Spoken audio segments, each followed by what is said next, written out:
ನಮಸ್ಕಾರ. ಅನುರಾಧ್ಯ ಕಿಚನ್ಗೆ ಸ್ವಾಗತ. ಇವತ್ತು ನಾನು ತುಂಬ ಟೇಸ್ಟಿಯಾಗಿರುವಂಥ ಹಾಗೆ ಅದರ ಜೊತೆಗೆ ಹೆಲ್ದಿನೂ ಆಗಿರುವಂತಹ ಮೆಂತ್ಯ ಸೊಪ್ಪಿನ ಪಲಾವ್ ರೆಸಿಪಿ ತೊಗೊಂಡು ಬಂದಿದ್ದೀನಿ.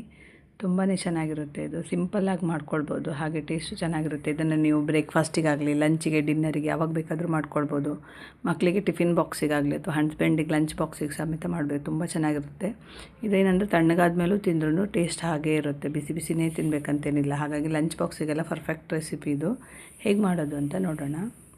ಮೊದಲಿಗೆ ನೋಡಿ, ಇಲ್ಲಿ ನಾನು 1 ಹಿಡಿ ಆಗುವಷ್ಟು ಪುದೀನಾನ ತೊಳೆದು ತೊಗೊಂಡಿದ್ದೀನಿ. ಫ್ರೆಶ್ ಆಗಿರೋದು ತೊಗೊಂಡ್ರೆ ಒಳ್ಳೆಯದು. ಅದೇ ಥರ ಅಷ್ಟೇ ಪ್ರಮಾಣದಲ್ಲಿ ಕೊತ್ತಂಬರಿ ಸೊಪ್ಪು, ಹಾಗೆ 1-2 ಹಸಿಮೆಣಸು ಹಾಕ್ತಾಯಿದ್ದೀನಿ. ನಿಮ್ಮ ಖಾರಕ್ಕೆ ಅನುಗುಣವಾಗಿ ಹಾಕ್ಕೊಳ್ಳಿ. 1 ಇಂಚು ಶುಂಠಿನ ಸಣ್ಣ ಸಣ್ಣದ ಪೀಸ್ ಮಾಡಿ ಹಾಕ್ತಿದ್ದೀನಿ. ಒಂದು 7ರಿಂದ 8 ಇದು ಬೆಳ್ಳುಳ್ಳಿ ಹೆಸರುಗಳನ್ನ ಹಾಕ್ಕೊಳ್ತಾ ಇದ್ದೀನಿ. ಸೊ ಇದೆಲ್ಲ ಹಾಕಿದ ಮತ್ತು ಇದೆಲ್ಲ ನೋಡಿ ಪಲಾವಿನ ಇದೆಲ್ಲ ಮಸಾಲೆಗಳು, ಸೋಂಪು, ಹಾಗೆ ಗಸಗಸೆ, ಒಂದು ಸ್ವಲ್ಪ ಚಕ್ಕೆ ತುಂಡು, 2 ಏಲಕ್ಕಿ, 1 ಮೊಗ್ಗು, ಒಂದು ಸ್ವಲ್ಪ ಕಾಳುಮೆಣಸು, 2ರಿಂದ 3 ಲವಂಗ, 1 ಪಲಾವ್ ಎಲೆ. ಇದಿಷ್ಟು ಮಸಾಲೆಗಳನ್ನು ನೀವು ಸೇರಿಸ್ಕೊಳ್ಬೇಕು. ನೀವೆಷ್ಟು ಕ್ವಾಂಟಿಟಿ ಮಾಡ್ತೀರ ಅದರ ಮೇಲೆ ಮಸಾಲೆ ಹೆಚ್ಚು ಕಡಿಮೆ ಮಾಡ್ಕೊಳ್ಳಿ. ಇದನ್ನೆಲ್ಲ ನಾವು ನೀರೆಲ್ಲ ಏನೂ ಹಾಕೋದು ಬೇಡ, ಹಾಗೇ ಚೆನ್ನಾಗಿ ಪೇಸ್ಟ್ ಮಾಡ್ಕೊಳ್ಳೋಣ. ಬೇಕಾದರೆ ಚೂರು ಅಂದರೆ ಕಡಿಮೆ ಕ್ವಾಂಟಿಟಿಲಿ ಮಾಡ್ತಿದ್ರೆ ಚೂರು ಕಾಯಿ ಬೇಕಾದರೆ ನೀವು ಸೇರಿಸ್ಕೊಳ್ಬೋದು. ಅಂದರೆ ಸ್ವಲ್ಪ ಇದ್ರದ್ದು ಮಿಕ್ಸಿ ಇದರಲ್ಲಿ ಇದಾಗಲ್ಲ ಅನ್ನೋ ಕಾರಣಕ್ಕೆ. ಇದಕ್ಕೆ ನೋಡಿ, ಕಾಯೆಲ್ಲ ಏನು ಹಾಕಿಲ್ಲ, ಈ ಥರ ಮಿಕ್ಸಿ ಮಾಡಿಟ್ಟಿದ್ದೀನಿ. ನೀರೇನು ಹಾಕಬಾರ್ದು, ತರಿಯಾಗಿರುತ್ತೆ ಇಡ್ಸೋಕೆ. ಮತ್ತು ಇಲ್ಲಿ 1 ಕಟ್ಟಾಗುವಷ್ಟು ಮೆಂತ್ಯ ಸೊಪ್ಪು ತೊಗೊಂಡು ಚೆನ್ನಾಗಿ ತೊಳೆದು ಅದರ ದಂಟೆಲ್ಲ ತೆಗೆದು ಖಾಲಿ ಸೊಪ್ಪು ಮಾತ್ರ ಇಟ್ಕೊಂಡಿದ್ದೀನಿ. ದಂಟೆಲ್ಲ ಹಾಕಿದರೆ ಚೆನ್ನಾಗಾಗಲ್ಲ, ದಂಟೆಲ್ಲ ತೆಗೆದುಬಿಡಿ. ಎಳೆದಿದ್ದರೆ ಓಕೆ, ಬೆಳೆದಿದ್ದರೆ ಫಸ್ಟಿಗೆ ಅದನ್ನು ತಗೊಂಡ್ಬಿಡಿ, ಆಯಿತಾ? ಇಲ್ಲಾಂದರೆ ಕಹಿ ಬರೋ ಚಾನ್ಸಸ್ ಇರುತ್ತೆ. ಸೊ ಇದನ್ನು ನಾವೇನು ಮಾಡಬೇಕು ಅಂದರೆ, ಈಗ ರಫ್ಲಿ ಚಾಪ್ ಮಾಡ್ಕೊಳ್ಬೇಕು, ನೈಸಾಗಿ ಕಟ್ ಮಾಡಬಾರ್ದು. ಮೆಂತ್ಯ ಸೊಪ್ಪು ಸ್ವಲ್ಪ ಕಹಿ ಇರುತ್ತಲ್ವ ಟೇಸ್ಟಲ್ಲಿ, ಹಾಗಾಗಿ ಯಾರೂ ತಿನ್ನೋಕ್ಕೆ ಅದನ್ನು ಇಷ್ಟಪಡಲ್ಲ. ಹಸಿಯಾಗಿ ತಿಂದರೆ ಒಳ್ಳೆಯದು, ಬಟ್ ಅದನ್ನು ಹೆಚ್ಚಿನವ್ರು ಇಷ್ಟಪಡಲ್ಲ. ಹಾಗಾಗಿ ಈ ಥರ ರೆಸಿಪಿಗಳನ್ನೆಲ್ಲ ಮಾಡಿದರೆ ಆರಾಮಾಗಿ ತಿಂತಾರೆ, ಮಕ್ಕಳು ಸಹ ತಿಂತಾರೆ. ಸೊ ರಫ್ಲಿಯಾಗಿ ಚಾಪ್ ಮಾಡಬೇಕು. ಇದನ್ನು ತುಂಬ ನೈಸಾಗಿ ಚಾಪ್ ಮಾಡಿದರೆ ಏನಾಗುತ್ತೆ, ಸೊಪ್ಪು ಆಲ್ಮೋಸ್ಟ್ ಬೆಂದರೂ ಕೂಡ ಮತ್ತೆ ಇದಾಗಿ ಹೋಗುತ್ತೆ. ಆಮೇಲೆ ಅದರೊಟ್ಟಿಗೆ ಕಹಿನೂ ಬಿಟ್ಕೊಳ್ಳೋ ಚಾನ್ಸಸ್ ಇರುತ್ತೆ. ಹಾಗಾಗಿ ಸ್ವಲ್ಪ ದೊಡ್ಡದಾಗಿ ಈ ಥರ ಕಟ್ ಮಾಡಿಕೊಂಡ್ರೆ ಸಾಕು. ಇದೇ ಥರ ಎಲ್ಲ ಸೊಪ್ಪುಗಳನ್ನು ಕಟ್ ಮಾಡ್ಕೊಂಡಿದ್ದೀನಿ. ನೋಡಿ, ಇಲ್ಲಿ 2 ಗ್ಲಾಸಿಗೆ 1 ಕಟ್ಟು ಸೊಪ್ಪು ಸರಿ ಆಗುತ್ತೆ. ತುಂಬ ಸೊಪ್ಪು ಹಾಕಿದ್ರೂ ಕಹಿ ಬರುತ್ತೆ. ಸೊ ಇಲ್ಲಿ 2 ಈರುಳ್ಳಿ ತೊಗೊಂಡಿದ್ದೀನಿ. ಸಿಪ್ಪೆ ಎಲ್ಲ ತೆಗೆದು ಅದನ್ನು ಸಹ ನಾನಿಲ್ಲಿ ಉದ್ದ ಸ್ಲೈಸ್ ಮಾಡ್ಕೊಳ್ತಿದ್ದೀನಿ. ಈ ಥರ ಹಾಕಿದರೆ ಪಲಾವಿಗೆ ಒಳ್ಳೆಯದಿರುತ್ತೆ ಅಂತ. ಕೆಲವರು ಚಿಕ್ಕದಾಗಿ ಹೆಚ್ಚು ಹಾಕ್ಕೊಳ್ತಾರೆ, ನೀವು ಯಾವ ಥರ ನೋಡಿ. ಬಟ್ ಈ ಥರ ಹಾಕಿ ಟ್ರೈ ಮಾಡಿ, ಚೆನ್ನಾಗಿರುತ್ತೆ. ಈ ಥರ ಉದ್ದ ಸ್ಲೈಸಸ್ ಮಾಡ್ಕೊಳ್ಬೇಕು. ಇದೇ ಥರ ಎಲ್ಲ ಈರುಳ್ಳಿನೂ ನಾವೇನು ಮಾಡೋಣ, ಸ್ಲೈಸ್ ಮಾಡಿ ಇಟ್ಕೊಳ್ಳೋಣ. ನೋಡ್ತಿರಲಿ, 2 ಈರುಳ್ಳಿ ತೊಗೊಂಡಿದ್ದೀನಿ.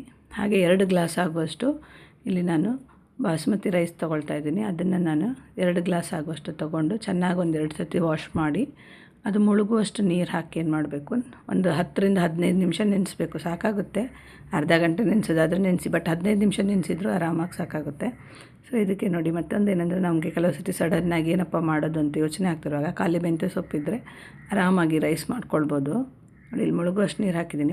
15 ಮಿನಿಟ್ಸ್ ಇದನ್ನು ನೆನೆಯಕ್ಕೆ ಬಿಡೋಣ ನಾವು. ಆಗ ಚೆನ್ನಾಗಿ ಅದು ಉದುರಾಗಿ ಬರುತ್ತೆ. ಅಕ್ಕಿ ನೆನೆದ್ರೆ ಚೆನ್ನಾಗಿ ಬರುತ್ತೆ ಅದು. ಸೋನಾ ಮೊಸರು ಆದರೆ ಡೈರೆಕ್ಟಾಗಿ ಹಾಕ್ಕೊಳ್ಬೋದು. ಈಗ ಇದು ಕುಕ್ಕರಲ್ಲಿ 4ರಿಂದ 5 ಸ್ಪೂನ್ ಆಗುವಷ್ಟು ಎಣ್ಣೆ ಹಾಕ್ಕೊಳ್ಳೋಣ. ತುಂಬ ಏನು ಜಾಸ್ತಿ ಬೇಡ, ಇಷ್ಟು ಸಾಕಾಗುತ್ತೆ ಪಲಾವಿಗೆ. 5 ಸ್ಪೂನ್ ಆಗುವಷ್ಟು ಎಣ್ಣೆ ಹಾಕಿ ಸ್ವಲ್ಪ ಕಾಯಬೇಕು. ಕಾದ್ಮೇಲೆ ನೀವೇನು ಮಾಡಬೇಕು ಅಂದರೆ, ಒಂದು ಅರ್ಧ ಸ್ಪೂನ್ ಆಗುವಷ್ಟು ಸೋಂಪನ್ನು ಇದಕ್ಕೆ ಹಾಕ್ಕೊಳ್ಬೇಕು. ಈ ಸೋಂಪು ಹಾಕೋದ್ರಿಂದ ಫ್ಲೇವರ್ ತುಂಬ ಚೆನ್ನಾಗಿ ಬರುತ್ತೆ ಇದಕ್ಕೆ ಪಲಾವಿಗೆ. ಹಾಗಾಗಿ ಆ ಸೋಂಪು ಕಾದ್ಮೇಲೆ 1 ತುಂಡು ಸಣ್ಣದು ಇಲ್ಲಿ ಪಲಾವೆಲ್ಲ ಹಾಕ್ತಾಯಿದ್ದೀನಿ. ಇದು ಮಸಾಲೆ ರುಬ್ಕೊಳ್ಳುವಾಗನೂ ಹಾಕಿದ್ವಿ, ಬಟ್ ಇದು ಫ್ಲೇವರ್ ಕೊಡಲಿ ಅನ್ನೋ ಕಾರಣಕ್ಕೆ ಒಂದು ಸಣ್ಣ ಪೀಸನ್ನು, ಒಂದು ಸಣ್ಣ ಎಲೆನ ಹಾಕ್ತಾಯಿದ್ದೀನಿ. ಅದೆರಡು ಸ್ವಲ್ಪ ಕಾದ್ಮೇಲೆ ನೀವು ಸ್ಲೈಸ್ ಮಾಡಿ ಇಟ್ಕೊಂಡಂಥ ಈರುಳ್ಳಿನ ಇದಕ್ಕೆ ಹಾಕಬೇಕು. ಈರುಳ್ಳಿನಿದೆಯಲ್ಲ, ನೀವು ಬ್ರೌನ್ ಆಗೋ ತನಕ ಅಥವಾ ಗೋಲ್ಡನ್ ಬ್ರೌನ್ ಆಗೋ ತನಕ ಫ್ರೈ ಮಾಡೋದೇನು ಬೇಡ. ಮೀಡಿಯಮ್ ಫ್ಲೇಮಲ್ಲಿ ಇಟ್ಕೊಂಡು ಸ್ವಲ್ಪ ಬಾಡೋ ಥರ, ಸ್ವಲ್ಪ ಲೈಟಾಗಿ ಕಲರ್ ಚೇಂಜ್ ಆದರೆ ಸಾಕು. ಈರುಳ್ಳಿ ಸ್ವಲ್ಪ ಬಾಡಿ ನೋಡಿ, ಇಲ್ಲಿ ಫಸ್ಟಿಗೆ ಕಂಪೇರ್ ಮಾಡಿದರೆ ಈಗ ಸ್ವಲ್ಪ ಬಾಡಿದಲ್ವ, ಇಷ್ಟ ಆದರೆ ಸಾಕು. ಹೀಗಿದ್ರೇ ಒಳ್ಳೆಯದಾಗುತ್ತೆ ಪಲಾವಿಗೆ ಆಗುವಾಗ. ನೀವು ಗೋಲ್ಡನ್ ಬ್ರೌನ್ ಆಗೋ ಥರ ಫ್ರೈ ಮಾಡ್ತಾ ಕೂತ್ಕೊಳ್ಳೋದೇನು ಬೇಡ. ಅದನ್ನು ಇಷ್ಟು ಫ್ರೈ ಆದರೆ ಸಾಕಾಗುತ್ತೆ, ಯಾಕಂದರೆ ಮತ್ತೆ ನಾವು ಬೇಯಿಸ್ತೀವಲ್ವ ಅದನ್ನು. ಸೊ ಹಾಗಾಗಿ ಇಷ್ಟು ಫ್ರೈ ಆದರೆ ಸಾಕು. ಈಗ ನೀವು ರುಬ್ಬಿಟ್ಟಂಥ ಮಸಾಲ ಇದೆಯಲ್ಲ, ಅದನ್ನು ಹಾಕ್ಕೊಂಡು ಇದು ಸಹ ಹಾಗೆ ಮಸಾಲದ್ದು ಇದು ವಾಸನೆ ಎಲ್ಲ ಹೋಗೋ ಥರ ಚೆನ್ನಾಗಿ ಫ್ರೈ ಮಾಡ್ಕೊಳ್ಬೇಕು. 1-2 ಮಿನಿಟ್ಸು ಅದೊಳ್ಳೆ ಫ್ರೈ ಆಗಿ ಎಣ್ಣೆ ಬಿಡೋಕ್ಕೆ ಶುರು ಆಗುತ್ತೆ. ಹಾಗೆ ಆಗೋ ತನಕ ಮಾಡಿದರೆ ಒಳ್ಳೆ ಅರೋಮ ಬರೋಕ್ಕೆ ಸ್ಟಾರ್ಟ್ ಆಗುತ್ತೆ ಇದರದ್ದು ಮಸಾಲದೆಲ್ಲ. ಹಸಿ ಇದ್ದರೆ ಅಷ್ಟು ಚೆನ್ನಾಗಿರಲ್ಲ. ಹಾಗಾಗಿ ಚೆನ್ನಾಗಿ ಫ್ರೈ ಮಾಡ್ಕೊಳ್ಳಿ. ಇದು ಚೆನ್ನಾಗಿ ಫ್ರೈ ಆದಮೇಲೆ ನೀವು ಇದನ್ನು ಆ್ಯಡ್ ಮಾಡ್ಕೊಳ್ಬೇಕು. ಇದಕ್ಕೆ ಬೇರೆ ಯಾವುದು ವೆಜಿಟೇಬಲ್ಸ್ ಏನೂ ಅವಶ್ಯಕತೆ ಇಲ್ಲ.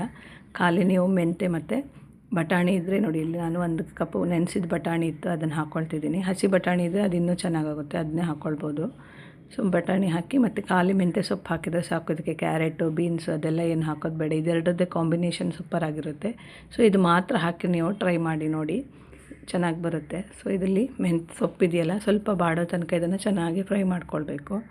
ನೋಡ್ತಿರ್ಬೋದು ಈಗ ಸೊಪ್ಪು ಇದು ಬಾಡುವಾಗ ಮತ್ತು ಸ್ವಲ್ಪ ಕ್ವಾಂಟಿಟಿನೂ ಕಡಿಮೆ ಆಗುತ್ತೆ ಅದರದ್ದು, ಹಾಗಾಗಿ ಮತ್ತು ಫ್ಲೇವರ್ ಚೆನ್ನಾಗಿ ಬರುತ್ತೆ. ಸ್ವಲ್ಪ ಬಾಡಿಸ್ಕೊಂಡ್ರೆ, ಹಾಗೆ ಹಸಿ ಹಾಕೋದಕ್ಕಿಂತ ಈ ಥರ ಬಾಡಿಸ್ಕೊಂಡ್ರೆ ಕಹಿನೂ ಬರೋಲ್ಲ, ಫ್ಲೇವರು ತುಂಬ ಚೆನ್ನಾಗಿ ಬರುತ್ತೆ ಅದರದ್ದು. ಪಲಾವಲ್ಲಿ ಅದರದ್ದು ಅರೋಮ ಚೆನ್ನಾಗಿ ಬರುತ್ತೆ ಮೆಂತ್ಯ ಸೊಪ್ಪಿದ್ದು. ಹಾಗೆ ಸ್ವಲ್ಪ ಬಾಡಿಸ್ಕೊಳ್ಬೇಕು. ಒಂದು ಅರ್ಧ ಸ್ಪೂನ್ ಆಗುವಷ್ಟು ಅರಿಶಿನ ಹುಡಿ ಹಾಕ್ತಾಯಿದ್ದೀನಿ ಇಲ್ಲಿ. ಅದನ್ನು ಚೆನ್ನಾಗಿ ಮಿಕ್ಸ್ ಮಾಡಿಕೊಂಡು, ಮತ್ತು ಖಾರ ನೀವು ನೋಡಿಕೊಂಡು ನಿಮಗೆ ಖಾರ ಇಷ್ಟ ಅಂದರೆ ಹಸಿಮೆಣಸು ಹಾಕಿದ್ದೀನಿ, ಮತ್ತು ಇನ್ನೂ ಖಾರ ಬೇಕಂದರೆ ಈಗ ಸ್ವಲ್ಪ ನೀವು ಇದನ್ನು ಹಾಕ್ಕೊಳ್ಬೋದು, ಖಾರ ಪೌಡರ್ ಅಥವಾ ಚಿಲ್ಲಿ ಪೌಡ್ರನ್ನ ಹಾಕ್ಕೊಳ್ಬೋದು. ಇಲ್ಲೊಂದು ಅರ್ಧ ಸ್ಪೂನ್ ಆಗುವಷ್ಟು ನಾನು ಗರಂ ಮಸಾಲ ಪೌಡ್ರ್ ಹಾಕ್ಕೊಳ್ತಾ ಇದ್ದೀನಿ. ಸೊ ಅದು ಹಾಗೆ ಒಳ್ಳೆ ಫ್ಲೇವರ್ ಕೊಡುತ್ತೆ ಅಂತ. ಖಾರ ಜಾಸ್ತಿ ಬೇಕಾದವ್ರು ಸ್ವಲ್ಪ ಮಸಾಲನೂ ಜಾಸ್ತಿ ಹಾಕ್ಕೊಳ್ಳಿ. ನಿಮಗೆ ಯಾವ ಥರ ಟೇಸ್ಟಿಗೆ ಅಡ್ಜಸ್ಟ್ ಮಾಡಿಕೊಂಡು ನೀವು ಮಸಾಲನ ಹಾಕ್ಕೊಳ್ಳಿ. ಸೊ ಈಗ ನೋಡಿ ಎಲ್ಲ ಚೆನ್ನಾಗಿ ಫ್ರೈ ಆಗಿದೆ. ಸೊಪ್ಪು ಸಹ ನೋಡ್ತಿರ್ಬೋದು ನೀವು, ಬಾಡಿದೆ ಅದು ಚೆನ್ನಾಗಿ ಈ ಥರ ಬಾಡಿ ಫ್ರೈ ಆಗಿದೆ. ಈಗ ನೀವು ತೊಳೆದಿಟ್ಟಿರ್ತೀರಲ್ಲ ಅಕ್ಕಿ, ಅದರ ನೀರೆಲ್ಲ ತೆಗೆದು ಅದನ್ನು ಹಾಕ್ಕೊಳ್ಳಿ. ಅಕ್ಕಿ ಹಾಕಿದ ಮೇಲೂ ಹಾಗೆ ಒಂದು ಸ್ವಲ್ಪ ಫ್ರೈ ಮಾಡಬೇಕು. ಆ ಮಸಾಲೆ ಎಲ್ಲ ಅಕ್ಕಿಗಳಿಗೂ ಸ್ಪ್ರೆಡ್ ಆಗಬೇಕು. ಮತ್ತು ಅಕ್ಕಿನೂ ಸ್ವಲ್ಪ ಫ್ರೈ ಆದರೆ ಚೆನ್ನಾಗಿ ಉದುರಾಗಿ ಬರುತ್ತೆ. ಹಾಗಾಗಿ ಅಕ್ಕಿ ಹಾಕಿದ ತಕ್ಷಣ ನೀರು ಹಾಕೋಕ್ಕೆ ಹೋಗ್ಬಿಡಿ. ಒಂದು ಸ್ವಲ್ಪ ಈ ಥರ ಫ್ರೈ ಮಾಡ್ಕೊಳ್ಳಿ. ನೋಡಿ ಇಲ್ಲಿ ಅಕ್ಕಿ ಎಲ್ಲ ಮಸಾಲೆಗಳೆಲ್ಲ ಅಕ್ಕಿಗೆ ಚೆನ್ನಾಗಿ ಸ್ಪ್ರೆಡ್ ಆಗಿದೆ ಅಲ್ವಾ. ಇಷ್ಟ ಆದರೆ ಸಾಕು, ತುಂಬ ಏನು ಮಾಡೋದು ಬೇಡ. ಈಗ ನಾನು 1 ಗ್ಲಾಸ್ ಅಕ್ಕಿಗೆ 2 ಗ್ಲಾಸ್ ಆಗುವಷ್ಟು ನೀರು ಹಾಕ್ಕೊಳ್ತಾ ಇದ್ದೀನಿ. ಸೊ ಹಾಗಾಗಿ 2 ಗ್ಲಾಸಿಗೆ 4 ಆಗುವಷ್ಟು ನೀರು, ರುಚಿ ನೋಡಿಕೊಂಡು ಉಪ್ಪು ಹಾಕಿ ನಿಮಗೆ ಹಾಕಿ ಚೆನ್ನಾಗಿ ಮಿಕ್ಸ್ ಮಾಡಿ ಇದನ್ನೊಂದು 2 ವಿಸಿಲ್ ಮಾಡಿದರೆ ಸಾಕಾಗುತ್ತೆ. ಕೆಲವರು ಪಲಾವಿಗೆಲ್ಲ ಏನು ಮಾಡ್ತಾರೆ ಅಂದರೆ ಒಂದೇ ಗ್ಲಾಸ್ ಅಕ್ಕಿ ಹಾಕ್ತಾರೆ. ನಾನು ಹೆಚ್ಚಾಗಿ 2 ಹಾಕ್ತೀನಿ. ಯಾಕಂತೇಳಿದ್ರೆ ಅದು ಸಾಫ್ಟಾಗಿರುತ್ತೆ, ತಣದ ಮೇಲೂ ಸಾಫ್ಟಾಗಿರುತ್ತೆ. ಈಗ ಅದು ಬೇಯ್ತಾ ಇರಲಿ. ಇಲ್ಲಿ ಸಲಾಡಿಗೆ ನೋಡಿ 1 ಕಪ್ ಟೊಮ್ಯಾಟೊ, ಹಾಗೆಯೇ 1 ಕಪ್ ಸಣ್ಣದಾಗಿ ಹೆಚ್ಚಿರುವಂಥ ಈರುಳ್ಳಿ ತೊಗೊಳ್ತಾ ಇದ್ದೀನಿ. ಇದು ಸಲಾಡ್ ಅದರೊಟ್ಟಿಗೆ ಕಾಂಬಿನೇಷನ್ ಚೆನ್ನಾಗಿರುತ್ತೆ. ಸಲಾಡ್ ಇದ್ದರೆ ಟೇಸ್ಟು ಚೆನ್ನಾಗಿರುತ್ತೆ ಮತ್ತು ಹೆಲ್ತಿಗೂ ಒಳ್ಳೆಯದಲ್ವ ಸಲಾಡು. ಹಾಗೆ 1 ಕಪ್ ಆಗೋಷ್ಟು ಮುಳ್ಸೌತೆಕಾಯಿ ಕ್ವಾಂಟಿಟಿ ಸ್ವಲ್ಪ ಜಾಸ್ತಿನೇ ತೊಗೊಂಡಿದ್ದೀನಿ. ಅದು ಸಿಗ್ತಾ ಇದ್ದರೆ ಬಾಯಿ ಕ್ರಂಚಿನೆಸ್ ಇರೋದ್ರಿಂದ ತುಂಬ ಚೆನ್ನಾಗಾಗುತ್ತೆ ಪಲಾವ್ ಜೊತೆ ತಿನ್ನೋವಾಗ. ಹಾಗೆ 1/4 ಕಪ್ ಆಗುವಷ್ಟು ಕೊತ್ತಂಬರಿ ಸೊಪ್ಪು, ಇದನ್ನೆಲ್ಲ ಚಿಕ್ಕದಾಗಿ ಹೆಚ್ಚಿಟ್ಕೊಂಡಿದ್ದೆ ಆಲ್ರೆಡಿ. ಅದನ್ನು ಎಲ್ಲದಕ್ಕೂ ಮಿಕ್ಸ್ ಮಾಡ್ಕೊಳ್ತಾ ಇದ್ದೀನಿ. ಈಗ ನೋಡಿಕೊಂಡು ಸ್ವಲ್ಪ ಉಪ್ಪು, ಯಾಕಂದರೆ ಪಲಾವೆಲ್ಲ ಆಲ್ರೆಡಿ ಉಪ್ಪಿರುತ್ತೆ, ಸೊ ನೋಡಿಕೊಂಡು ಹಾಕ್ಕೊಳ್ಳಿ. ಹಾಗೆ 1-2 ಕಪ್ ಆಗುವಷ್ಟು ಮೊಸರು. ಇದು ಹಾಗೆಯೇ ನಿಮ್ಗೆ ಯಾವ ಥರ ಬೇಕು. ಕೆಲವರಿಗೆ ತುಂಬ ಗಟ್ಟಿ ಇಷ್ಟ ಆದರೆ ಮೊಸರು ಗಟ್ಟಿ ಹಾಕ್ಕೊಳ್ಳಿ. ನೀರು, ಕೆಲವರು ಮೊಸರು ಬಜ್ಜಿ ನೀರು ಇಷ್ಟಪಡ್ತಾರೆ, ಅಂಥವ್ರು ಸ್ವಲ್ಪ ನೀರಾಗಿ ಮಾಡ್ಕೊಳ್ಬೋದು. ನಾನಿಲ್ಲಿ ನೋಡಿ ಈ ಕನ್ಸಿಸ್ಟೆನ್ಸಿಯಲ್ಲಿ ಇಟ್ಟಿದ್ದೀನಿ. ಇದೀಗ ಇದು ಮುಳ್ಸೌತೆಕಾಯಿ ಎಲ್ಲ ಸ್ವಲ್ಪ ನೀರು ಬಿಟ್ಕೊಂಡು ಇನ್ನೂ ಸ್ವಲ್ಪ ನೀರಾಗಿಬಿಡುತ್ತೆ. ಹಾಗಾಗಿ ಇಷ್ಟೇ ಸಾಕು. ಇದು ಕನ್ಸಿಸ್ಟೆನ್ಸಿ ಕರೆಕ್ಟಾಗಿದೆ, ತುಂಬ ದಪ್ಪನೂ ಇಲ್ಲ, ತುಂಬ ನೀರು ಇಲ್ಲ. ನೀವು ನೋಡಿಕೊಂಡು ನಿಮ್ಗೆ ಯಾವ ಥರ ಇಷ್ಟ ಆ ಥರ ಮಾಡ್ಕೊಳ್ಳಿ.